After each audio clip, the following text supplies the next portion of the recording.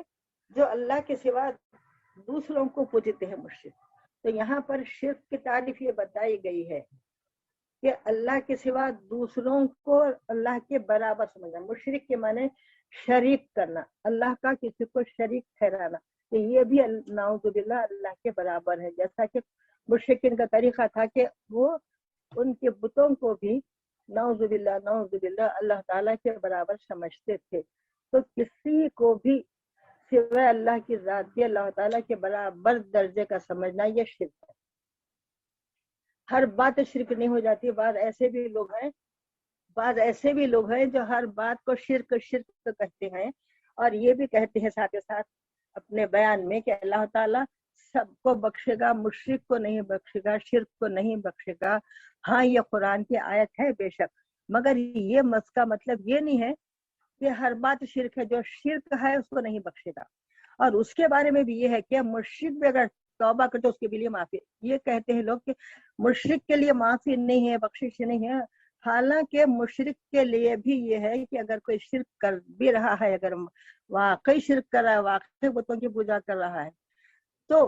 وہ بھی اگر سچے توبہ کر لے تو پھر اس کی بھی معافی ہے۔ مشرک کے لیے معافی نہیں ہے، نہیں معافی ہے، اگر وہ سچے توبہ کرے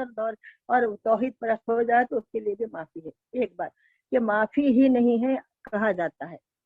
اور دوسری بات یہ ہے کہ اگر وہ شرک ہو، ہر بات شرک نہیں ہو جاتی، بعض گناہ کی باتوں کو بھی شرک کہہ لیتے ہیں بعض لوگ۔ جیسا کہ مثال کے طور پر سنت جماعت لوگوں کے اوپر یہ الزام رہتا ہے کہ وہ نعوذ باللہ منہا اولیاء اللہ کو بھی نعوذ باللہ اللہ کی طرح سمجھتے ہیں، نعوذ باللہ ہرگز نہیں سمجھتے، ولی اللہ کو یہ اولیاء اللہ کو مانتے ہیں۔ ماننے کا مطلب کیا ہے؟ اولیاء اللہ کو اولیاء اللہ مانتے، اولیاء اللہ کو نعوذ باللہ خدا نہیں مانتے۔ تو لہٰذا ولی کو ولی ماننا، نبی کو نبی ماننا، اللہ کو اللہ کی تمام صفات کے ساتھ واحد توحید پرست ہو جانا، یہ ایک الگ بات ہے۔ اور ہر بات یہاں تک سننے میں آتی ہے بعض لوگوں سے کہ فاتحہ دلانا شرک ہے، فاتحہ کا کھانا کھانا شرک ہے، جھنڈا چڑھانا شرک ہے۔ حالانکہ یہ باتیں اگر نعوذ باللہ اس کو اگر خدا کے برابر سمجھ لیے، فاتحہ کا کھانا کھاتے وقت، فاتحہ ہے ایصال ثواب ہے اصل میں، تو ایصال ثواب کا کھانا کھاتے وقت اگر یہ اس کو نعوذ باللہ کوئی یہ نہیں سمجھتا کہ یہ کھانا اللہ کے برابر ہے، نعوذ باللہ، اور کوئی بھی ایصال ثواب کرنے والا یہ نہیں سمجھتا کہ جس کے لیے ہم ایصال ثواب کر رہے ہیں نعوذ باللہ وہ اللہ کے برابر ہے۔ نہ کوئی جھنڈا چڑھانے والا، ہاں یہ داخل اسلام نہیں ہے، اسلام میں لازم نہیں ہے، مگر یہ بتانا چاہتی ہوں کہ شرک کی تعریف کہ جس کو اللہ تعالیٰ قرآن میں شرک بولے وہ بے شک شرک ہے، جس کو رسول اللہ صلی اللہ علیہ وسلم شرک فرمائے بے شک وہ شرک ہے۔ اس کے سوا ہر بات تو شرک نہیں ہو جاتی۔ ہاں کوئی چیز ایسی ہے کہ ہو سکتا ہے کہ گناہ ہو، مگر وہ گناہ ایک الگ چیز ہے، شرک ایک الگ بات ہے۔ گناہ ہو جانا ایک الگ بات ہے، شرک ایک الگ بات ہے۔ اللہ تعالیٰ ہم سب کو محفوظ رکھے ہر گناہ سے، ہر برائی سے، شرک سے۔ آگے ارشاد ان اللہ علی کل شیء شہید، بے شک اللہ تعالیٰ تمام علی کل شیء ہر چیز کو شہید مانے وہ خود مشاہدہ فرما رہا ہے، خود دیکھ رہا ہے۔ اللہ تعالیٰ ہر وقت ہر چیز میں حاضر و ناظر ہے، اور تمام لوگوں کے نیکوں اور بدوں کے ہر کام کو خود مشاہدہ فرماتا ہے، یعنی خود اپنی آنکھوں سے دیکھ رہا ہے۔ پروردگار عالم خود دیکھتا ہے، آنکھوں کا ذکر نہیں، وہ اللہ تعالیٰ خود دیکھ رہا ہے، ہر معامل، ہر انسان کے ہر عمل کو دیکھ رہا ہے، اور ان کے درمیان قیامت دن اللہ تعالیٰ فیصلہ کرے گا۔ آگے ارشاد ہے الم تر ان اللہ یسجد له من فی السماوات ومن فی الارض والشمس والقمر والنجوم والجبال والشجر والدواب وكثير من الناس وكثير من الحق كثير حق عليه العذاب ومن يهن الله فما له من مكرم ان الله يفعل ما يشاء۔ الم ترى ان اللہ یسجد، الم ترى کیا تم نہیں دیکھ رہے ہو کہ اللہ تعالیٰ کو یسجد لہو سجدہ کرتے ہیں اس کے لیے، کیا تم نہیں دیکھتے ہو یہ بات کہ ساری کائنات اللہ تعالیٰ کو سجدہ کر رہی ہے۔ من فی السماوات من فی الارض، جو کچھ زمینوں میں ہے، جو کچھ آسمانوں میں ہے، من فی الارض جو کچھ زمین میں ہے، والشمس والقمر اور سورج اور چاند، نجوم اور ستارے، والجبال اور پہاڑ، والشجر اور تمام درخت، والدواب کثیر، دواب کہتے ہیں چوپایوں کو، تمام چوپائے یعنی تمام جانور،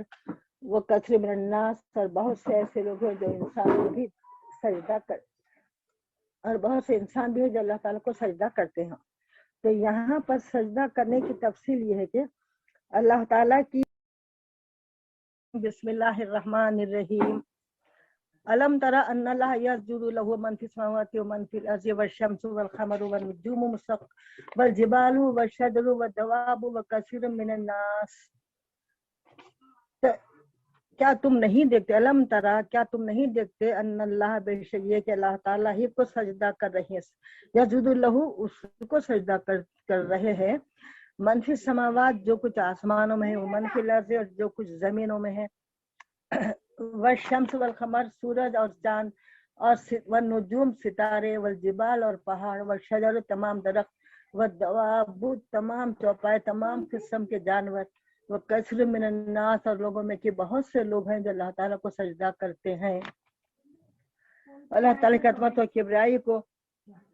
بڑے پرجلال طریقے سے اس آیت شریفہ میں بیان کیا گیا ہے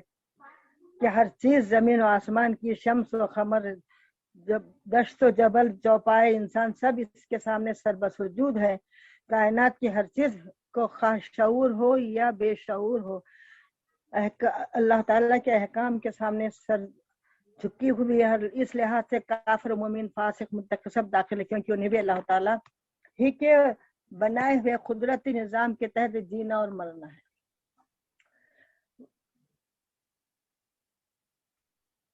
ان کی پیدائش سے لے کر ان کی موت تک، ان کا مرض، ان کی صحت، غرض کی ہر چیز، ہر حکم میں اللہ تعالیٰ سے کے ہی وجہ سے وہ وجود میں آ رہی ہے۔ لیکن اس عالم کی وہ مخلوق جو عقل و فہم کی نعمت سے مشرف کی گئی ہے، اس سے بھی خضوع و اختیار، خوشی و خضوع کے علاوہ اختیاری سجدے کرنے کا بھی مکلف کیا گیا ہے۔ تو سجدہ بے اختیاری یعنی کائنات کے تمام بے جان مخلوق وہ بے اختیاری سجدہ کرتی ہے۔ بعض اولیاء اللہ لکھتے ہیں کہ وہ ان کو بھی اتنا شعور ہے، وہ تمام کائنات کے بے جان چیزیں بھی شعور کے ساتھ اپنے خالق کو حقیقی مان کر اس کو سجدہ کرتی ہے، کائنات کی ہر چیز۔ اور انسانوں کو تو اس کا مکلف بھی کہ وہ با ارادہ سجدہ کرتے رہے۔ اس اختیاری سجدے کے نہ کرنے کی وجہ سے کفار و فاسق کو سزا ملے گی، لیکن محدثین کی رائے ہے کہ ہر چیز اختیاری سجدہ کرے، کیونکہ جمادات ہمارے لحاظ سے مردہ ہے، بے جان ہے۔ تمام درخت وغیرہ مردار ہے، مگر اب تو اس کو بھی سب لوگ مان رہے ہیں، تصدیق ہو چکی ہے کہ تمام نباتات میں جان ہے۔ جیسا کہ ارشاد باری تعالیٰ ہے، زندگی دی گئی جس سے وہ اللہ تعالیٰ کی اختیاری طور پر اطاعت کر رہی ہیں اور اس کی حمد و ثنا کر رہی ہیں، جیسا کہ اللہ تعالیٰ کا ارشاد ہے، وَإِن مِّن شَيْءٍ إِلَّا يُسَبِّحُ بِحَمْدِهِ وَلَكِن لَا تَفْقَهُونَ تَسْبِيحَهُمْ، ہر چیز اللہ تعالیٰ کی تسبیح میں مصروف ہے، اللہ تعالیٰ کی حمد و ثنا کر رہی ہے کائنات کا ذرہ ذرہ، مگر تم ان کی تسبیح کو نہیں سمجھ سکتے۔ حدیث شریف ہے کہ رسول اللہ صلی اللہ علیہ وسلم نے ارشاد فرمایا کہ جو طبرانی کی روایت ہے، ابن مسعود رضی اللہ عنہ سے روایت ہے، فرمایا کہ ایک پہاڑ دوسرے پہاڑ سے پوچھتا ہے کہ اے فلاں پہاڑ، کیا تیرے پاس سے کسی ایسے بندے کا گزر ہوا ہے جو یاد الہی میں مشغول تھا؟ تو مسلم شریف میں ہے کہ رسول اللہ صلی اللہ علیہ وسلم نے فرمایا کہ میں ان پتھروں کو جانتا ہوں، جب میں ان کے پاس سے گزرتا ہوں تو میری جگہ میں درود و سلام پیش کرتی ہوں۔ تو جو پتھر، تو رسول اللہ صلی اللہ علیہ وسلم کا یہ صلی اللہ علیہ وسلم کا یہ فرمان کہ میں ان پتھروں کو بھی پہچانتا ہوں جو مجھ پر درود و سلام پڑھتے ہیں۔ تو ہم سب کے لیے بڑی خوشخبری ہے کہ ہم تو آخر دو عالم صلی اللہ علیہ وسلم کے امتی بھی ہیں،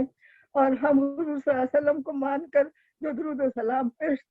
پڑھتے ہیں تو یقیناً ہمارے آقا صلی اللہ علیہ وسلم ہم کو بھی پہچانتے ہیں۔ تو لہٰذا کائنات کا ذرہ ذرہ اللہ تعالیٰ کی حمد و ثنا کر رہا ہے، اللہ تعالیٰ کو سجدہ کرتا ہے۔ تو لہٰذا رسول اللہ صلی اللہ علیہ وسلم کی حدیث مبارک کے تحت کہ رسول اللہ صلی اللہ علیہ وسلم ان کو بھی جانتے ہیں جو رسول اللہ صلی اللہ علیہ وسلم پر درود و سلام پڑھتے ہیں، پہچانتے ہیں۔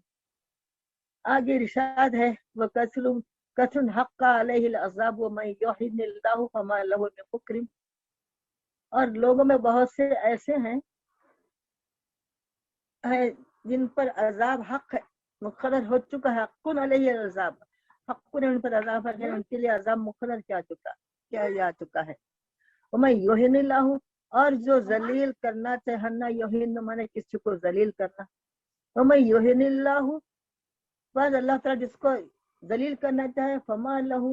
پس کون ہے اس کے لیے، فما لہو، پس کون ہے اس کے لیے مکرم، جو اس کو عزت دے، مکرم کے معنی عزت و اکرام۔ پھر ارشاد ہے ان اللہ یفعل ما یشاء، بے شک اللہ تعالیٰ کرتا ہے جو چاہتا ہے۔ یہ آیت سجدہ یہاں پر ختم ہوئی اور ہم تمام سننے والوں کو ایک سجدہ واجب ہو گیا۔ آگے ارشاد ہے ھذان خصمان اختصموا فی ربهم فالذین کفروا وقطعت لهم ثیاب من نار یصب من فوق رؤوسهم الحمیم۔ ارشاد ھذان خصمان، یہ دو فریق کون سے ہیں جس کے بارے میں بڑی تفصیل آئی ہے۔ خصمان اختصموا، جو جھگڑتے ہیں، فی ربہم، اپنے رب کے بارے میں، تو ان کا انجام یہ ہے کہ فالذین کفروا، اور پس وہ لوگ جنہوں نے کفر کیا ہے، قطعت لہم ثیاب، قطعت کاٹے گئے ہیں ان کے لیے، ثیاب مانے کپڑے، من آگ کے کپڑے، تو ان کے لیے آگ کا لباس تیار کیا جا رہا ہے۔ یہ دو فریق ایسے ہیں جو جھگڑ رہے ہیں اپنے رب کے بارے میں۔ ھذان خصمان اختصموا فی ربہم، خصمان مانے جھگڑا، خصمانی دو فریق، اختصموا جو جھگڑ رہے ہیں، پھر ابھی اپنے رب کے بارے میں، فالذین کفروا، اور وہ لوگ جو کافر ہیں ان سب کے بارے میں ارشاد ہوتا ہے کہ ان سب کے لیے آگ کے لباس تیار کیے جا رہے ہیں۔ یصب من فوق رؤوسہم، اور ڈالا جائے گا ان کے سروں پر، یصب ڈالنا، یصب من فوق مانے رؤوسہم، ان کے سروں پر، یصب فوق رؤوسہم حمیم، بس ڈالا جائے گا ان کے سروں پر، حمیم کے معنی کھولتا ہوا پانی، تو ان کے سروں پر کھولتا ہوا پانی ڈالا جائے گا۔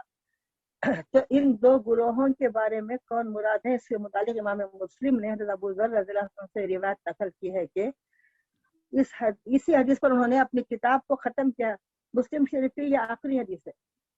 فیض بن عباد کہتے ہیں کہ میں نے حضرت ابو ذر کو قسم اٹھا کر یہ کہتے ہوئے سنا کہ یہ آیت ان لوگوں کے بارے میں نازل ہوئی جنہوں نے میدان بدر میں دوسرے کو دعوت مبارزت دی۔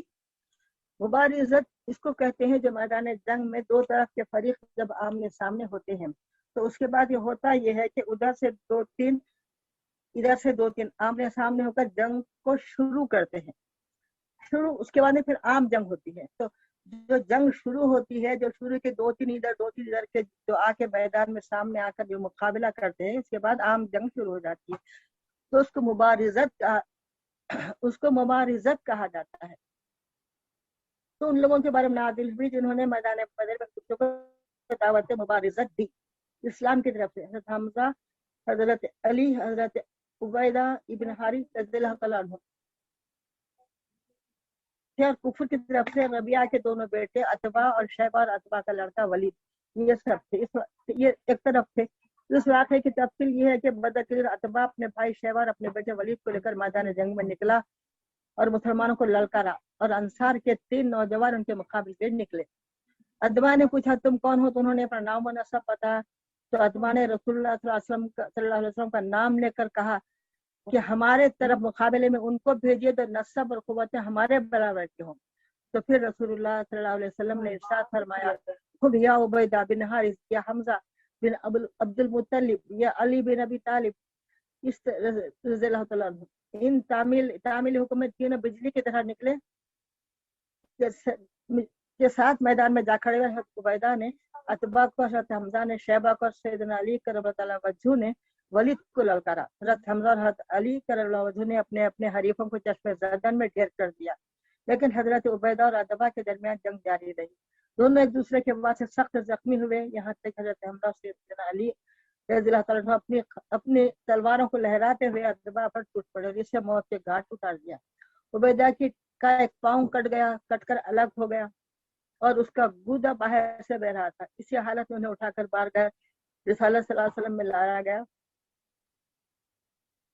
تو آپ نے اپنے آقا و مولا کو دیکھ کر عرض کیا الستُ شہیدا، کیا رسول اللہ کیا میں شہید نہیں ہوا، نعمت شہادت سرفراز نہیں ہوا؟ تو رسول اللہ صلی اللہ علیہ وسلم نے فرمایا بھلا، بے شک تم شہادت کی سعادت سے سرفراز کیے گئے ہو. تو زندگی کے آخری لمحوں میں جوش عشق کا یہ عالم تھا کہ کسی بات کو یاد نہ کیا، صرف یہ کہا کیا مجھے شہادت نصیب ہوئی ہے.